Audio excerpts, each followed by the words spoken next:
Ladies and gentlemen, we welcome you all to the Inturi chat show. We have been picking up some of the 34 risks that recently concluded WEF at 2024 at Davos highlighted in their report on Risk 2024. Today in this chat show, we delve into the intricate intersections of geopolitical, geoeconomic, power asymmetry, inter-country armed conflicts, contagion conflicts, hotspots, and its implication on the corporate supply chain strategy, the neo-normal supply chain management. Today, we are very honored to host Mr. Piyush Gupta, whom I will be calling as Piyush in the conversation, Vice President, Global Strategic Procurement and Supply Chain of Tata Steel. He has a unique feat of procuring of $9 billion in 2023, even during these turbulent times, in various kinds of materials. Piyush, prior to this, has been holding positions like VP Marketing and Sales of Tata Steel's India, President and CEO of Tata Steel Thailand, sits on numerous boards of companies within that group. He also has been the chairman of the CII Eastern Council, an engineer, MBA from McGill, Chevening Scholar from Leeds, and we are proud to have him because his relevance to this subject is of highest order as of now.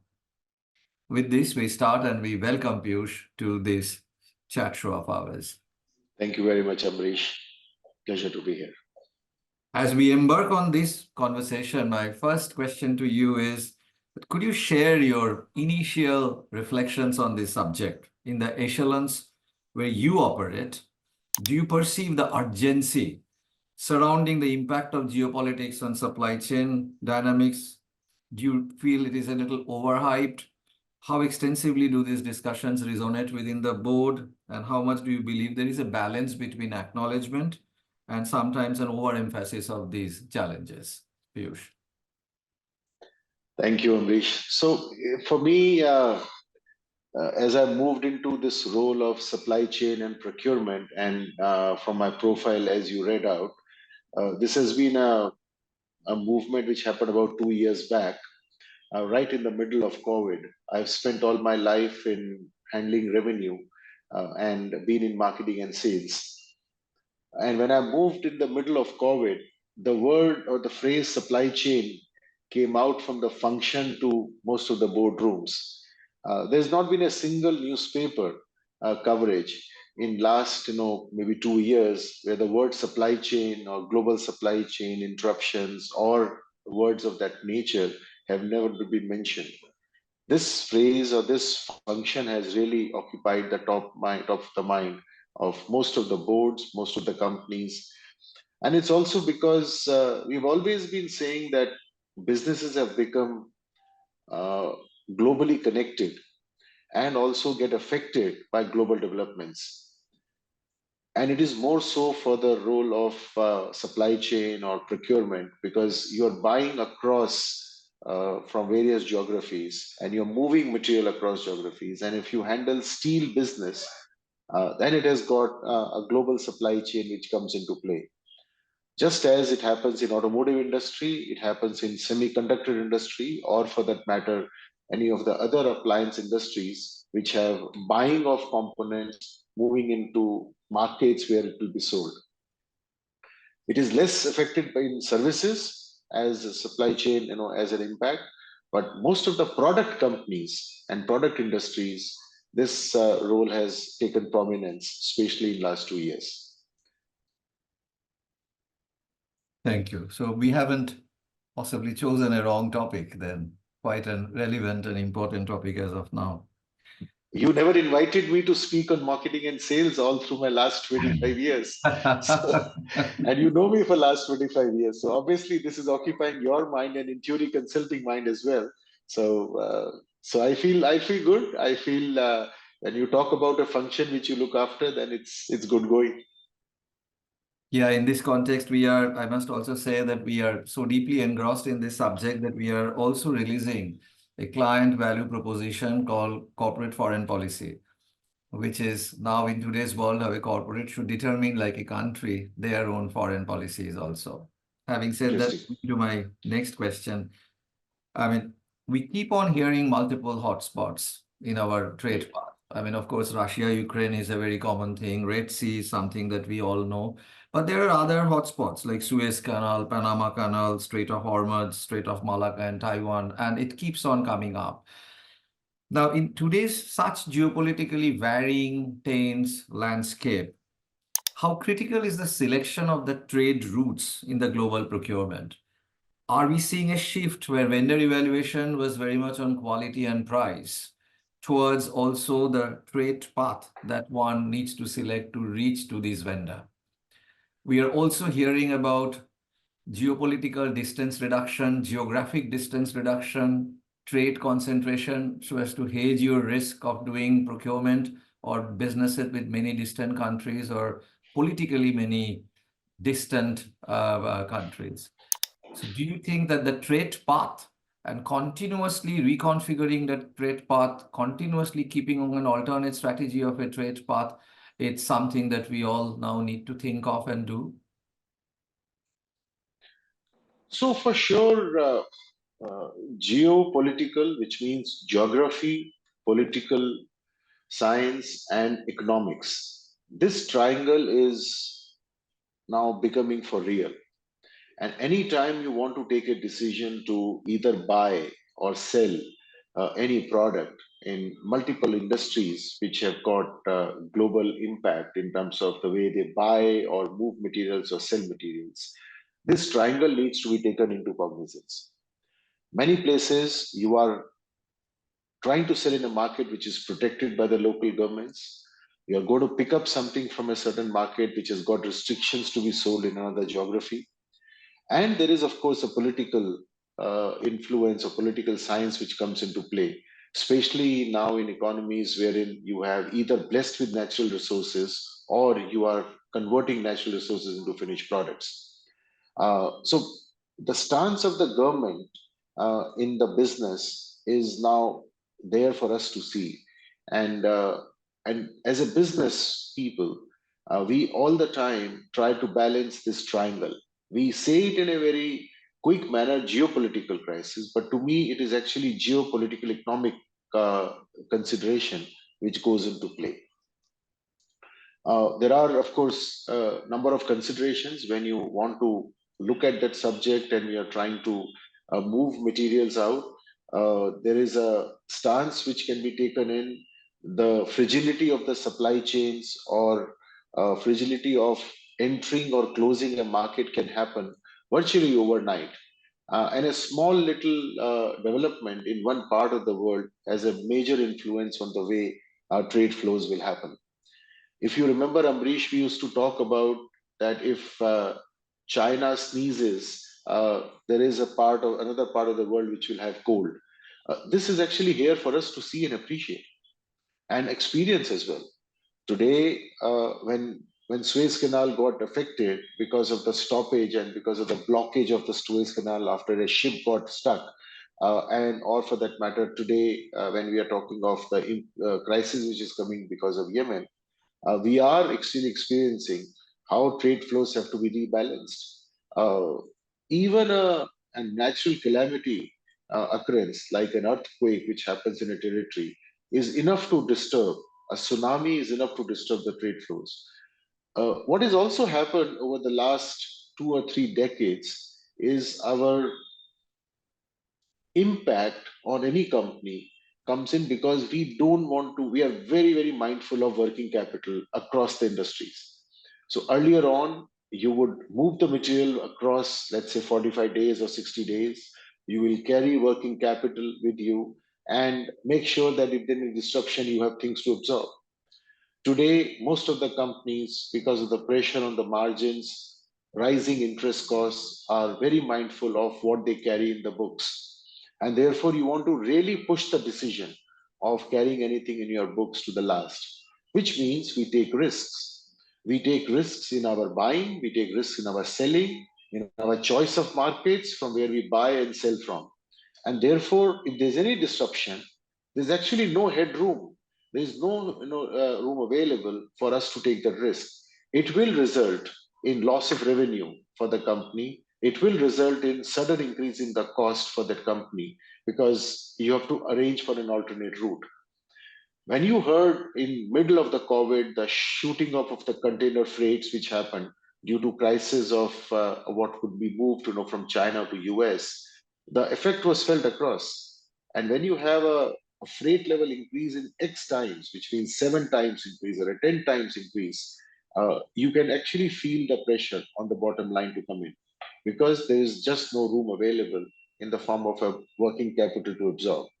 So for any company, it's very important to balance the impact of any disruption in the trade flow, what is going to be affected in the bottom line, as well as to meet the demand or meet the requirement of our internal customers. Both the angles are very important for any company to look at. And when you're looking at it, this triangle of geography, political science, or politics and economics comes into play for us to take into cognizance. So therefore, while we definitely cannot increase or would not want to increase the procurement cost, we would also cannot increase the turnaround time. So there will be optimization, but therefore optimization vis-a-vis the resilience of the supply chain against these very vulnerable situations of the world that poses a strong challenge to the planning also. And therefore, while you are planning the procurement, the trade path and all those things, will it also impact, therefore, and inventory planning, the forecasting of that, everything also now have to take into consideration all this volatility and all these challenges which may come up? Yeah, for sure.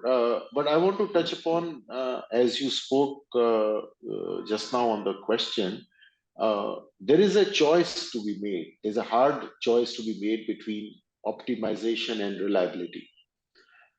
You can't get both at the same time. Uh, as a buying or a supply chain professional, generally we tend to design our systems based on cost optimization. That is how China got developed as a sourcing place for most of the companies and countries. What COVID has taught us, as well as the developments post COVID, it is actually the reliability which is more important for us to take care as a supply chain professional. So, if I have to choose between the two, my first preference will be to go after reliability. Because if you can't get the raw material, you can't convert it into a finished product, whether it is a car or a pharmaceutical drug or an appliance or steel for that matter, and then you lose revenue. Whereas after you've got the reliability in place, you would want to then look at the cost part of it, which is optimization. And that is why people have started to talk of plus one philosophy. Don't be dependent only on one particular source or a country. Look at a way by which you diversify your supply base, geographic base in such a way that you get more reliable operations. If you ensure reliability of operations in terms of sourcing, you can actually fight. You live to fight another day. You have a chance to fight another day when it comes to cost or a price. But if you don't get the production out or reliability in supply chain, you lose that production and that's gone forever. So that is first point which I want to make in this whole thing of you cannot get both and you have to make a hard choice. And as a supply chain professional, all the time the guidance now to the teams is look at reliability first and then get after the cost optimization, not the other way around. When we are doing this, one of the other aspects to be looked after is you may have to influence the trade flows. You may have to do something with your operations in such a way that you can source materials or source businesses and requirements from other geographies. And that's when you have to maybe invest in some infrastructure to make that happen. You have to do some local tie ups, you have to do some arrangements so that you can move materials for it to come in.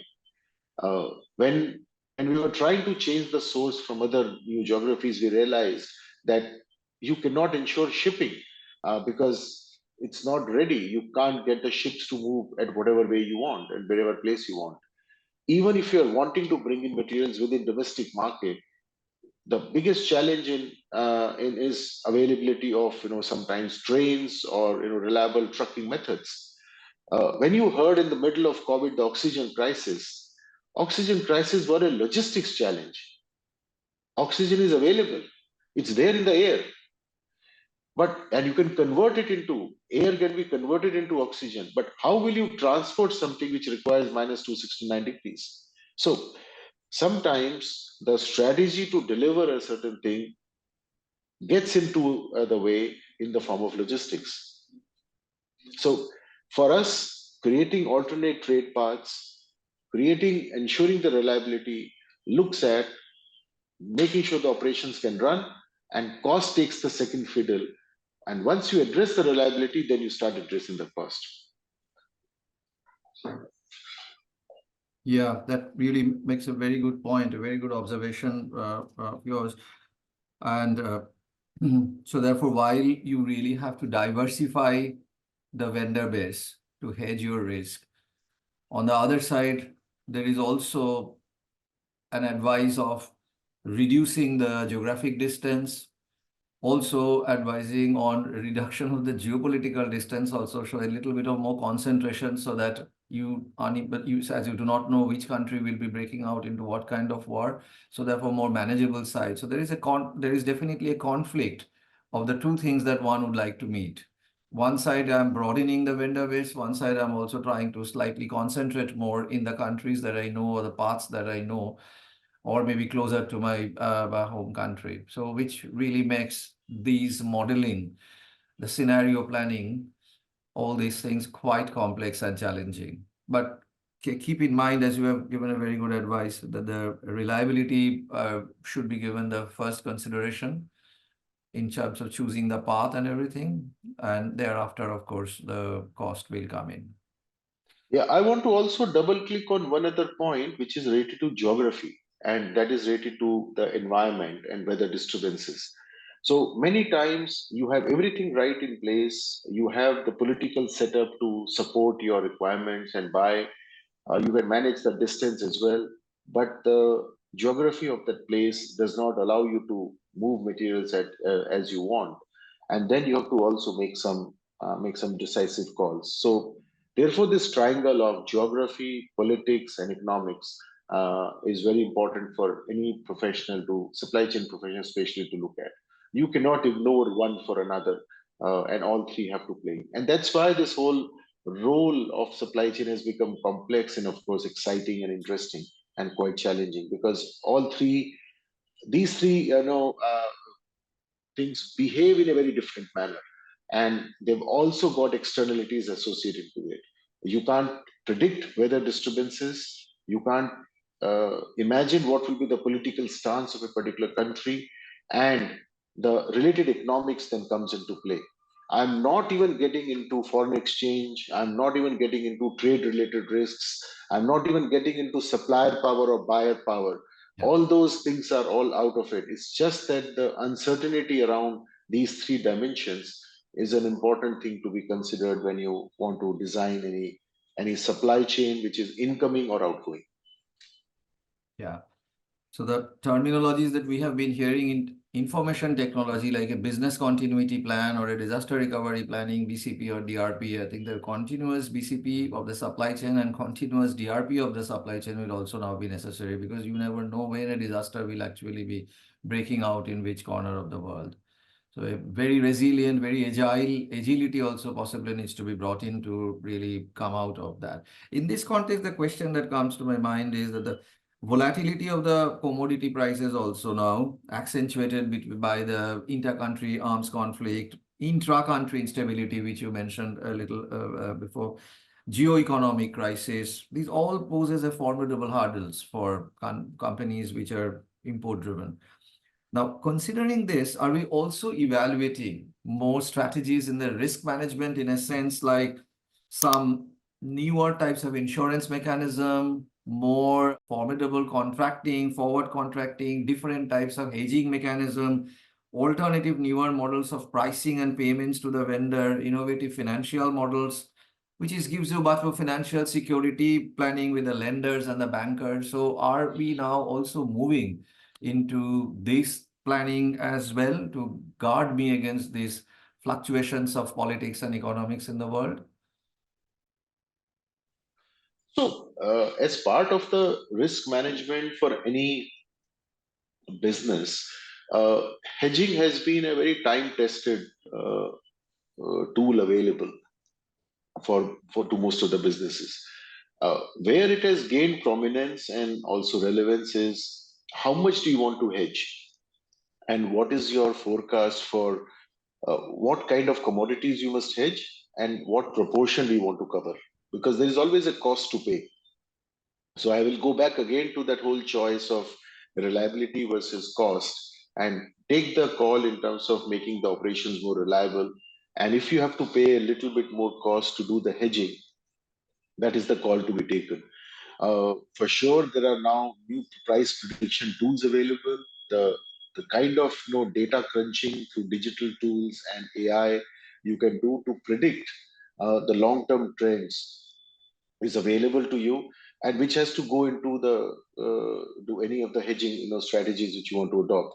But mind you, the tools are also available with suppliers, and therefore it's not a in sometimes it becomes a zero sum game, because you think that you've got something which is not available with anybody else.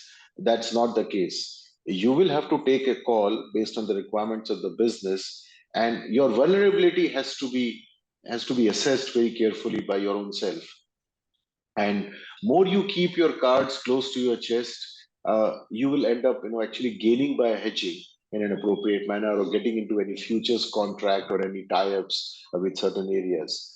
Obviously you can create more competition, you can do various other tools like reverse auction, you can get more suppliers to come and participate, and you can mitigate the risk.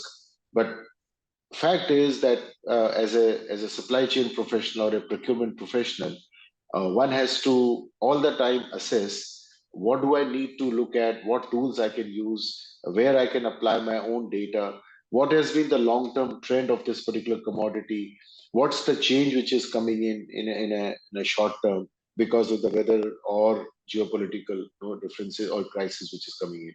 So in some of the raw materials which we buy, certain raw materials are pretty much operating in a narrow range of plus minus 15%.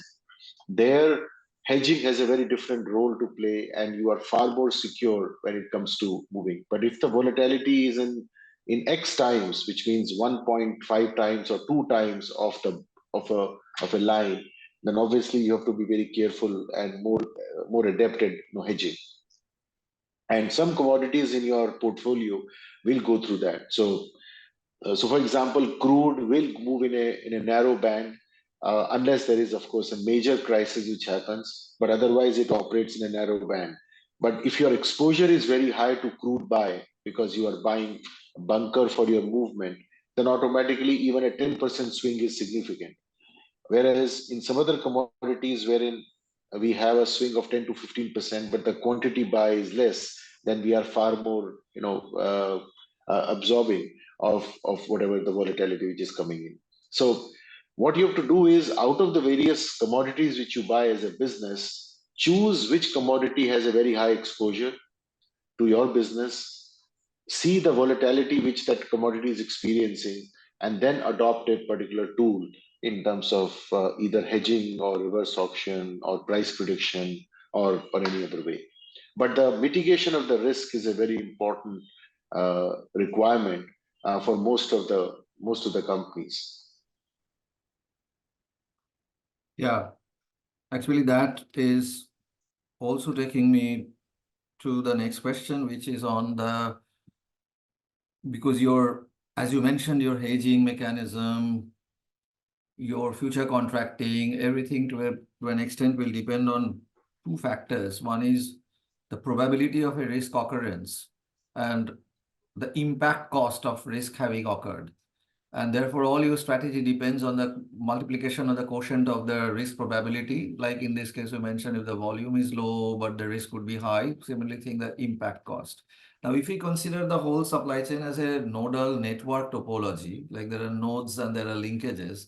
Now, either it could be an within country instability blowing up a node, or there could be some risks on the trade path blowing up a linkage. So therefore, there are considering as a network topology of N and L, and everybody having a risk factor attributed to it, the probability of any risk occurring, and also the impact of that. Now, this is extremely, I can understand that what kind of complexity you go through.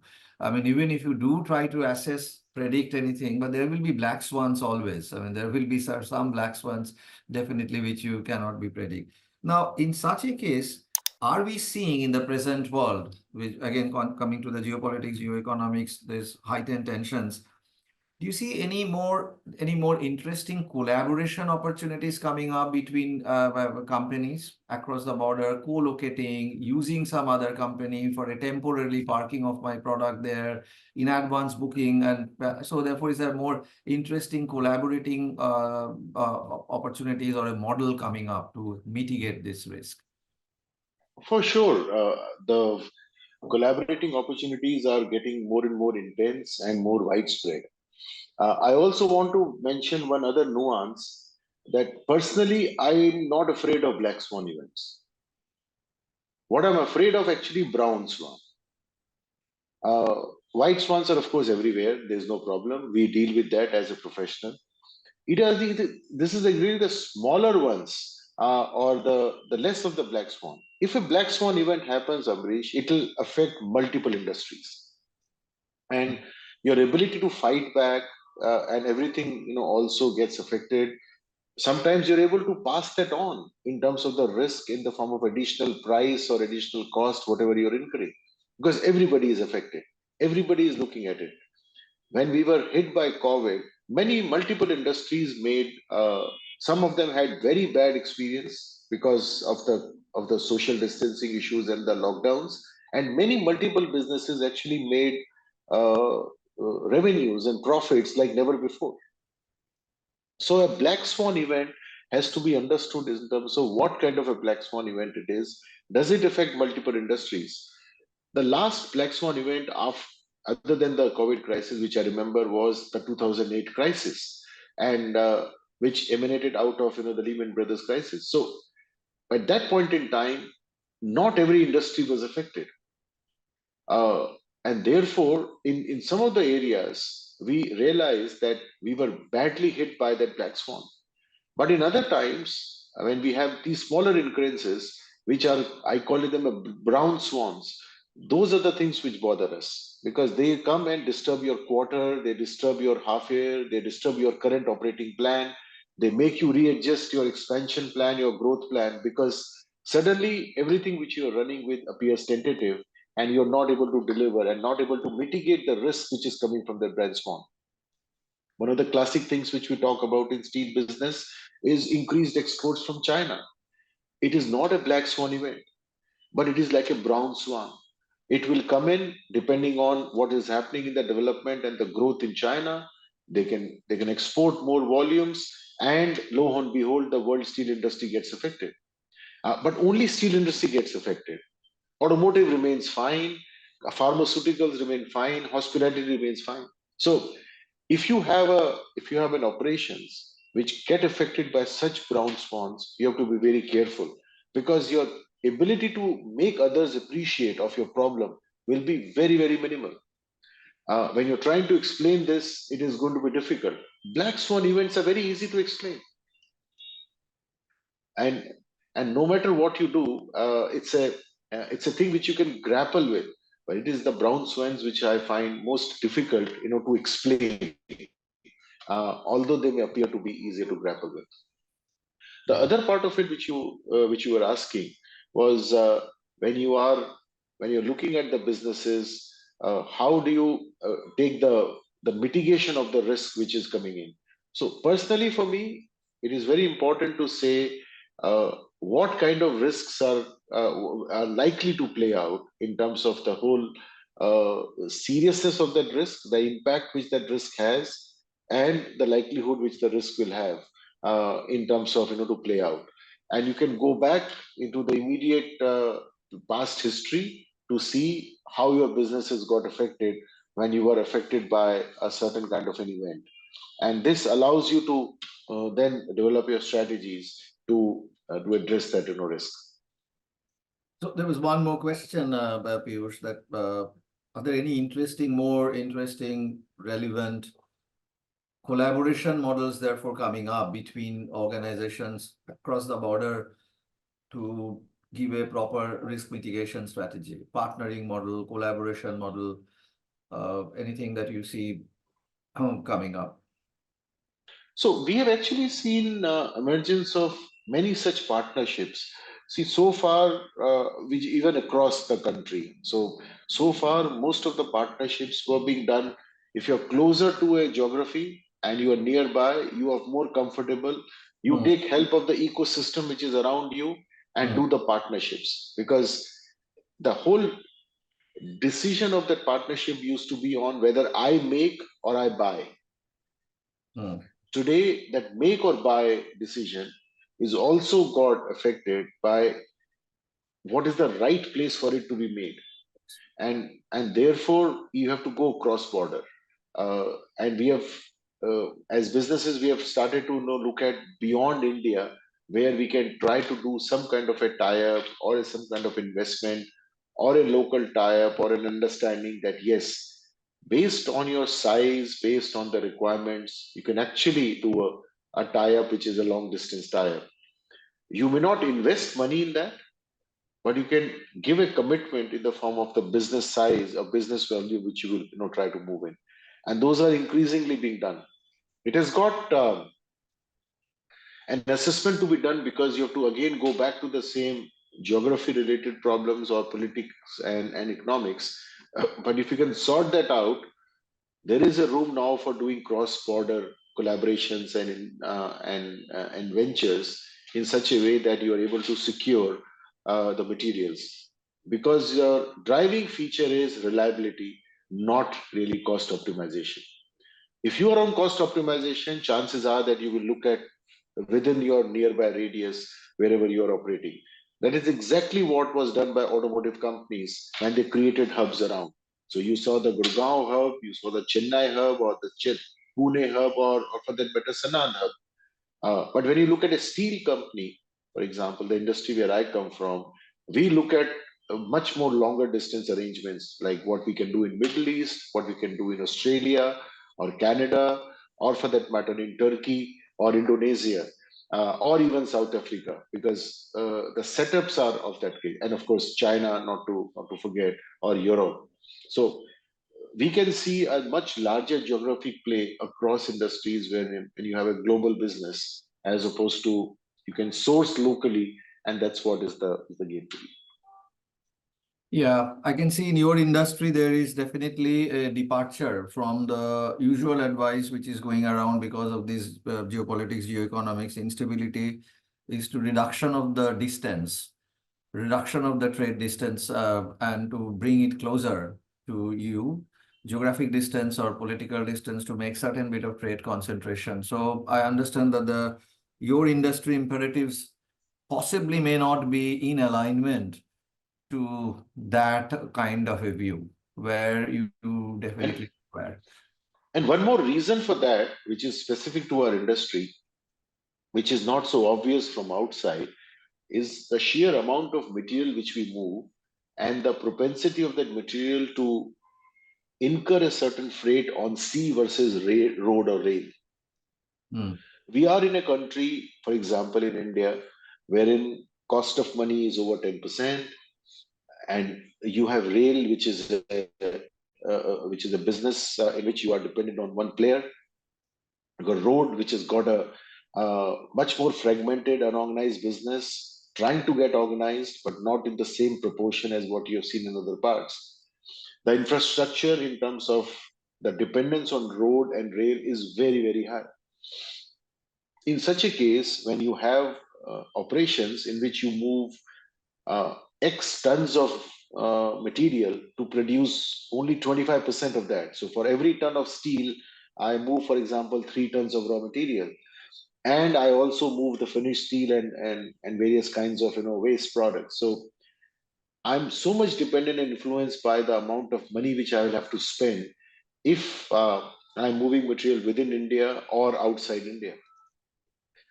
So there, Amrish, you will be surprised that the sea freight propensity for it to increase is it's an international business, and you are able to influence that and control that much better compared to a road or a rail freight. So it is now cheaper for you to move large materials from Australia or from Canada or from South Africa than to source within India if that material was available. If I'm bringing any material from, let's say, Rajasthan or western part of India to the eastern part of India, I would be spending close to $50 per ton. I don't spend freight levels of $50 from anywhere from India to any other country. So that's the kind of impact which is available today. And so, as a business person, you're all the time looking at the distance with the amount of money which you will spend and your exposure to freight. Now, if you're doing a component or a product wherein the international movement is limited in terms of volume, then you can absorb even a very high container freight. But in our kind of industry, the freight exposure is very high. And therefore, we are not particularly driven by only the local alliances. And steel industry worldwide has seen very different kind of alliances and ventures and tie-ups across the geographies, only because of the reason that we are very heavily influenced by the freight. Yeah, actually, this nearshoring, friendshoring, kind of concepts which are coming up because of this objective of reducing the distance. Uh, that always does not work. I mean, considering the nature of the business I'm in, that possibly needs to be determined well. And if something needs to be really moved more by the maritime path, by the sea, then that nearshoring, friendshoring definitely does not work much, because we have to also consider the cost of moving the goods by the railroad or by the water. And therefore, the cheapest mode of transport being the water, if the amount of material, volume of materials that I need to move also should be given a consideration while strategizing this nearshoring, friendshoring, or farshoring. Yeah, Yeah, and also point. the Very good quality of point. the material. Olive. Oh, So, yeah. so therefore, I think the more technical term which we use in most of our businesses is related to value in use. So you will pick up a certain material. It can be friendshoring or offshoring, no problem at all. You look at the delivered, price of that particular material and apply the value in use to understand what is the true cost of that input which is going in, and how much does it influence the operations cost with reliability as the driving factor, and then start to work towards cost optimization. Moving a little away from the company's planning to the country level issues. Countries keep on signing, Piyush, free trade agreements, preferential trade agreements, bilateral agreements, multilateral agreements, multiple kinds of agreements they keep on signing. The ministries, they keep on signing. Now, how much do you think the corporates, the private sectors really use that, get into that, or wield their influences also in terms of signing up those agreements? And are those agreements really taking a position of more paramount importance in the present situation of this geopolitical, geoeconomics thing? Say, for example, when you are doing your own planning, your own strategy at a global level, I mean, do you really go into the reviewing of what trade agreements do we have between the countries and then accordingly do your strategy? Or it is a post facto kind of thing that after you have decided everything, then you go to those and see that what kind of concessions you will actually be possibly be getting from there. So, Amrish, in the past and not so distant past also, when trade barriers were high, and we used to have a duty, customs duty, let's say, in most of the countries in double digits, anywhere between 10% to going all the way to 25%. Then a trade alliance, or for that matter, a free trade agreement, had a significant role to play because you could actually influence the cost of inputs, what were coming in, or the entry of the finished product in your markets. Today, most of the countries have started to come down to single digit percent in terms of the customs duty. There are, of course, non-trade barriers which are more prevalent, and that is what is understated in most of the trade alliances. As corporates, we we get we get invited to participate in those deliberations.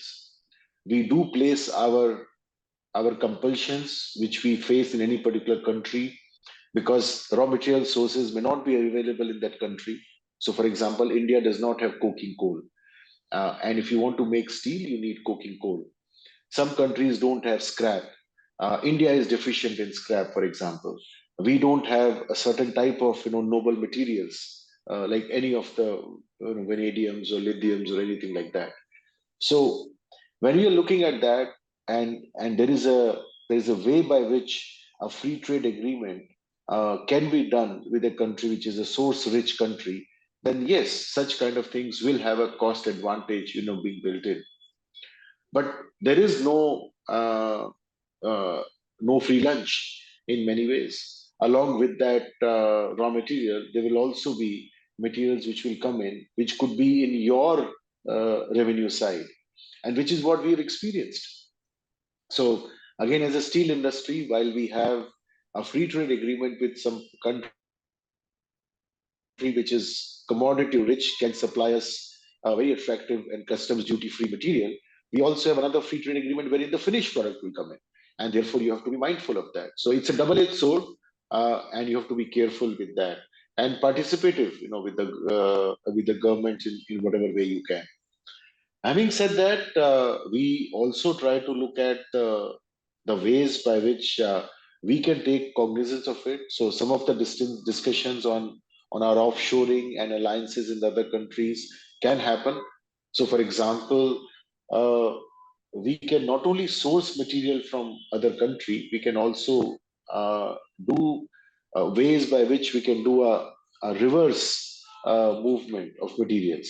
If you look at the entire agreement with Nepal, it started off with their exchange, so that we supply certain materials to them which Nepal as a country does not make, and India has an access to that market. So I think the stance of the government and the political setup is always to look at ways by which the country gets stronger, gets access to the markets overseas, gets access to the funding, and as corporates, we do can get benefits whenever we can design it appropriately, and that's what we'll have to do.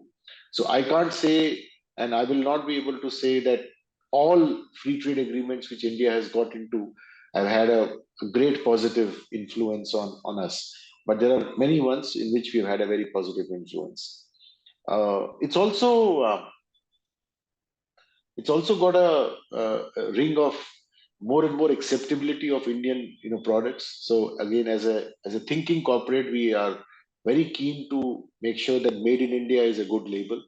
And if you have a friendly association with multiple countries, then your products do flow there as a trade product, and your acceptance is much better.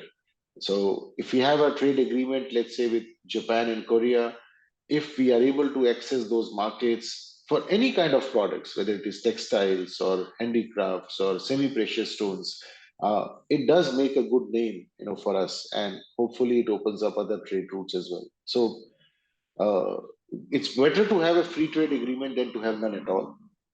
It's far better for us to have a friendly association with a country than to have no association at all, or a uh, or a or a position in which you are antagonist. Yeah, but you make a very important point, and that is also quite assuring now. Of course, some trade agreements could work in your favor. Some trade agreements may also not always work in your favor. But at least you feel that the private sectors are participating in that. Private sectors are giving their views, and private sectors definitely are not a distant party to these various kinds of agreements which are being created. And possibly in the present situation, their participation is much more, maybe. They're also looking forward to those trade agreements, how those are being crafted out, and how that gives them a little better risk mitigation to their supply chain situation. Now, there's one thing which may not be related directly to the geopolitical and geoeconomic situation, but maybe also related. But any discussion will be incomplete without having that touched upon. And World Economic Forum also did identify that one as as one such risk is the ESG, the environment, the social governance.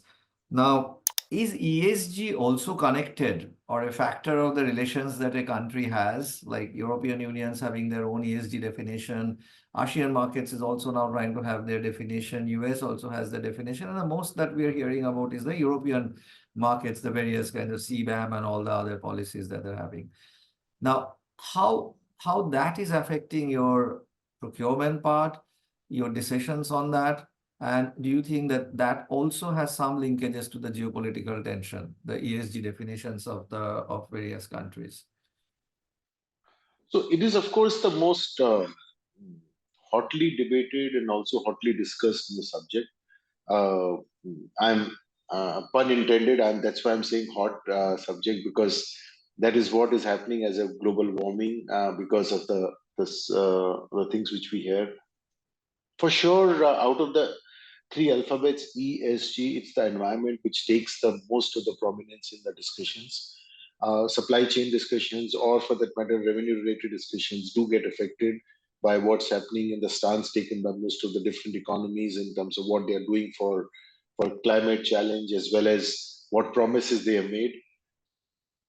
The businesses which are operating in those countries, depending on what you are in terms of the position in your product category, you will be asked and you will be discussed around in that industry way. Most countries have given now not only country level targets for E, but also company or industry level targets. So whether it's a cement industry or aluminum or steel or automotive or airline, they are under pressure to give industry level targets along with the company level target or the country level targets. The governance part of it has been around but I consider that out of the three alphabets, E is the one which takes the prominence. And for a supply chain, procurement, revenue professional, that is far more important, for us to take into cognizance. The strategies do get affected with that. There is it's such a actively moving space that people are learning with each passing day and passing year. We have a protocol discussion which happens, and every year discussions happen with certain things getting tightened, and the impact of this there is there for all of us to see across the industries. As steel industry, we do get affected by it, as you very well know. But at the same time, we are also aware that steel is by far the largest used metal and material, and therefore it has to find its solution. Nothing is wrong with steel. There is a process of making steel in which you have to look at, and that is what is getting discussed. When you have CBAM, or for that matter, any other routes to be done. So it's both economics and technology which has to go hand in hand. When uh, when you when you have a process technology to take the metal out from a mineral, and that is what technology does. It comes with its own challenge of handling the climate crisis which is there. So uh, as a mm, as an industry, we have to be mindful of what is the environment impact of our material. So when you are taking lithium out today, lithium is one of the most sought after materials because of the EV and the batteries. But what is what is the environmental damage which happens when you do mining of lithium. So similarly, every material business will have to look into the negative aspect of it or reverse impact of it. And every country has to weigh its stance. So not every country has all the materials. Some of it you will import, some of it you will manufacture and use it.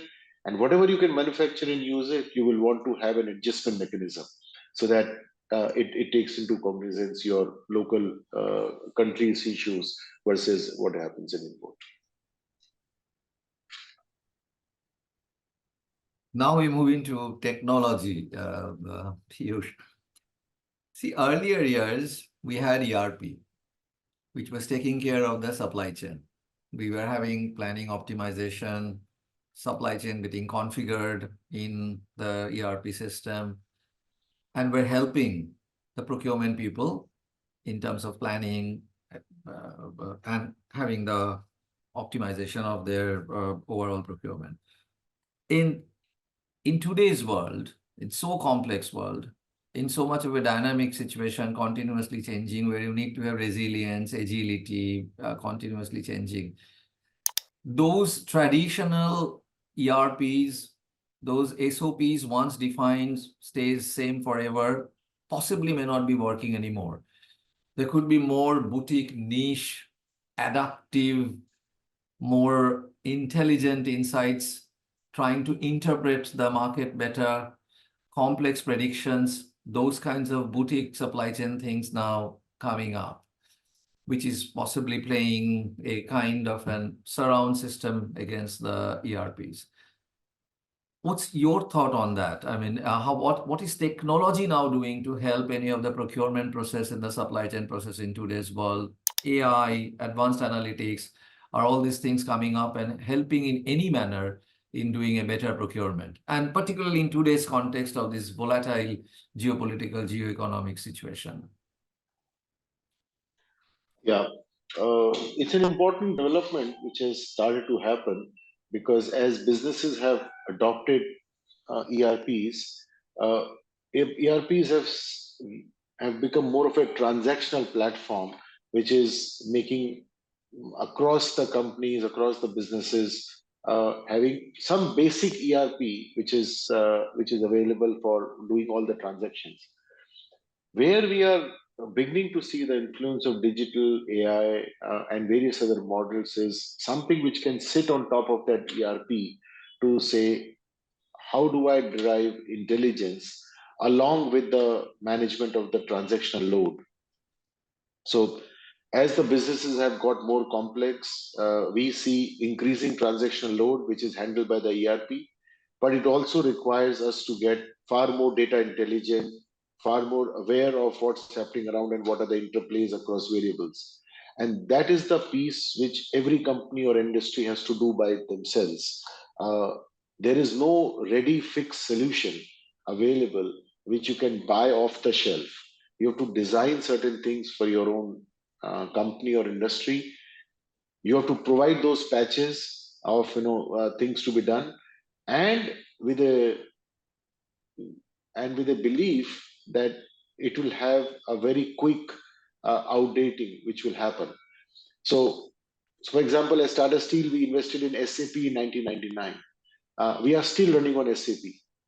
Only thing is we have got let's say transformed in the form of the newer versions of it, and we have the latest structure infrastructure which is there.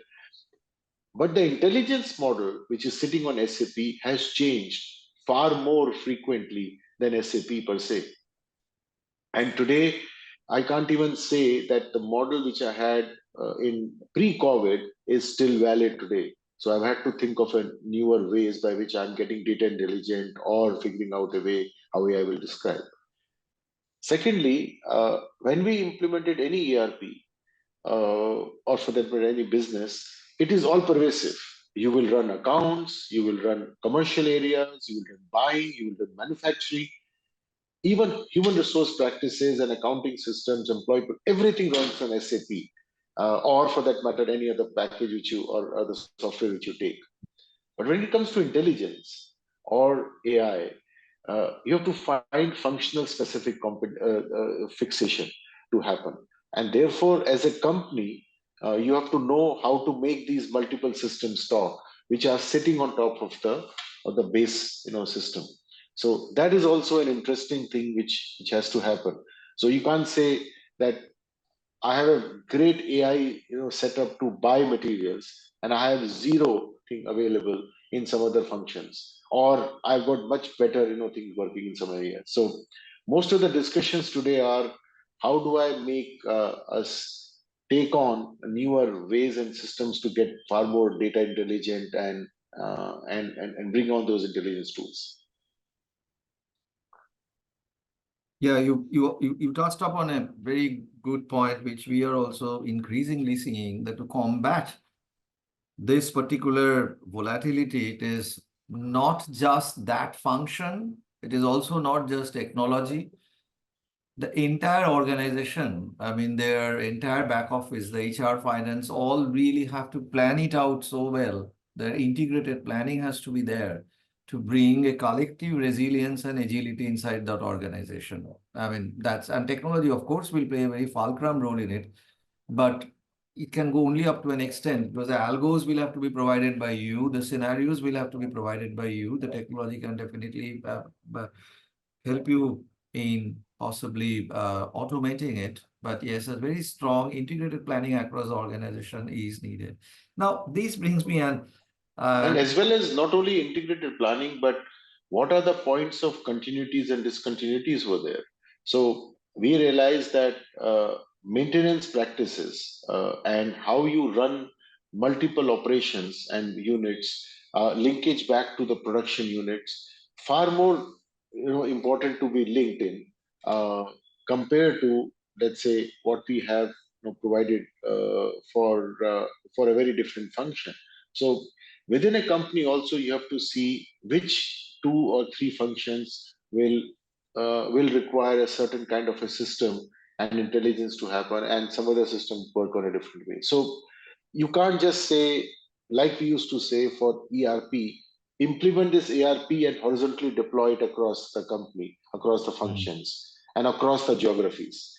Cannot do that for systems which sit on top. So I have very different systems when I'm operating in Europe versus Thailand versus India, in terms of what sits on top of SAP. The intelligence system which will sit in Thailand, which has got a very different kind of a supply chain influence, and will be very different from what we have in India, or for that matter, Europe.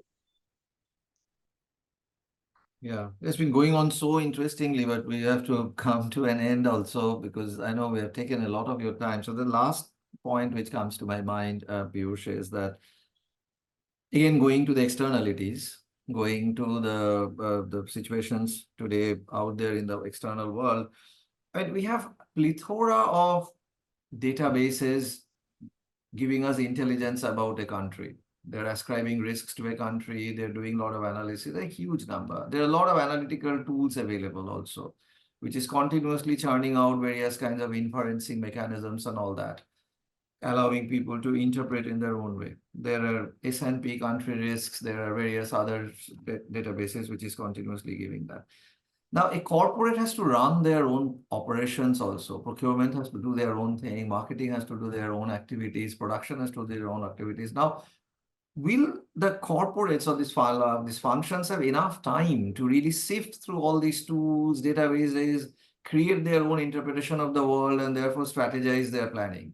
And as a result of which, sometimes we're hearing as we move around the senior management like you, the boards and all, that there is a demand coming up that we need to have a very solidly well worked out international business division inside that organization who will do all these things, who will take care of all these things. It will not just be a scholarly department. They will have proper performance measures, and their decisions and their outputs will be percolated down to procurement, marketing, sales, and everybody well integrated through a properly defined SOP. Now, my question to you is, what's your thought on that? Is that necessary to have something like that coming up, a very strong, intelligent international business division inside a corporate now? It is going to be impractical to believe that there could be a one shop or a department or a setup which will have all of this, and you put in your requirement and you will get a very clear answer, which is what is happening. I think the whole setup needs to get far more risk intelligent. The whole setup needs to be appreciative of what's happening around. Your ability to prioritize the information or get the information out in certain areas needs to be there. The nimble footedness or agility with which you react to a certain information which is coming your way should be much stronger, because it is impossible to now predict certain things. You can only control the reaction time after a certain event has hit you.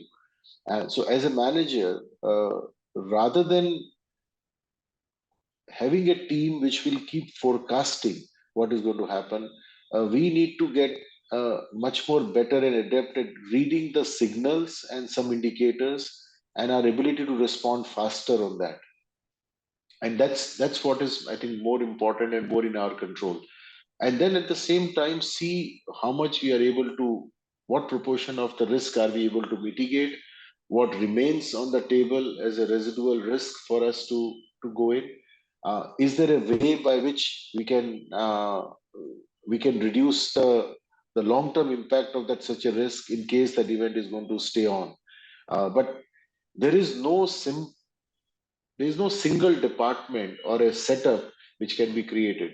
The intelligence has to sit in every function, and every function has to contribute in that.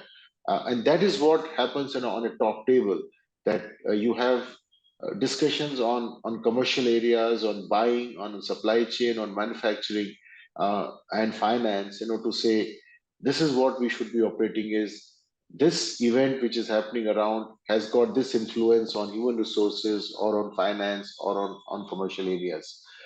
Your ability to see the impact of that particular development across functions is what will make you risk intelligent, or an intelligent organization. And then, of course, to be able to spot certain trends which are coming in. Luckily, in our case, the technology obsolescence is limited. The product obsolescence is very, very limited.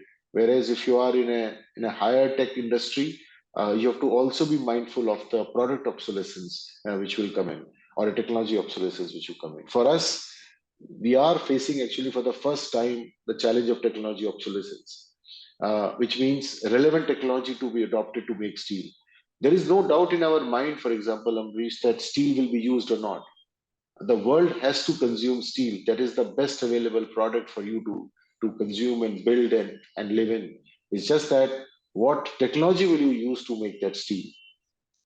This question is very different from many other different questions which other industries are facing, wherein there could be a revenue challenge or a demand challenge in addition to technology challenge. So, so for us, therefore, and I say this for across, if you're in a pharma industry or a or a consumer product industry or a durable industry or an automotive, look at the revenue side as well as the cost or the production side of it, and then see where do we need to get more risk intelligent. So the biggest technology challenge risk being faced in automotive industry, what happens in 2025 and 2030? Which car will you drive? And as a consumer, which one would you ask? When you go to buy steel, you will need steel to build your house. And you will ask a question, but you will be far more demanding when you ask which car fuel is there, and is it an EV car or an LNG or anything like that. So uh, whichever industry you are in, if it's far more consumer linked, you will have to get far more intelligent as a company, depending on that function. At the end, I must say that this procurement process has now become so complex, so challenging. Not just the procurement, the entire supply chain has become so challenging and so complex, with so many factors to be considered, that against this challenge, this ethical sourcing does not take a beating. I mean, there is no kind of relaxation of the compliances across the world or anything, because people will have to still procure at an optimized thing, have to do their own smart procurement. So the only hope that these challenges do not at all make at any corner of the world any kinds of ethical sourcing having a beating. And that will definitely be one of our hopes and pray. Yeah, for a corporate like us, we surely want to promote what is right for the our stakeholders. That is what the group stands for, and more often than not, we do believe that such a thing is far more long term paying. We have seen what happens when you take care of the stakeholders around you, and that's why we have been able to make an impact and continue to do so. And that is, I call it as a responsible buying. I call it as a responsible selling, as the case may be. Right. At the end, really thank you, Piyush. I mean, thanks much for your time. And then this kind of an wisdom and also laced with your practical experience, and not only confined within the procurement, but also moving out to the other facets of a large corporate handling as well against the geopolitical and this geo-economics turbulence. It was really good for us. We not only it was good for the corporate people, but it is good for us as a consultant also, because there are a lot of lessons that we can pick and we can go away and from take away with us from this session. Thank you very much, Piyush, for your time and for your talk. Thank you very much for giving me this opportunity. It was a pleasure talking to you, Amrish, and very thoughtful questions. I also reflect on that, and this is a good way to learn. There are not many books which you can read these days due to paucity of time or otherwise, and such sessions do help us reflect on. So, thanks very much. Thank you. Thanks, Piyush. Thank you very much. Thank you.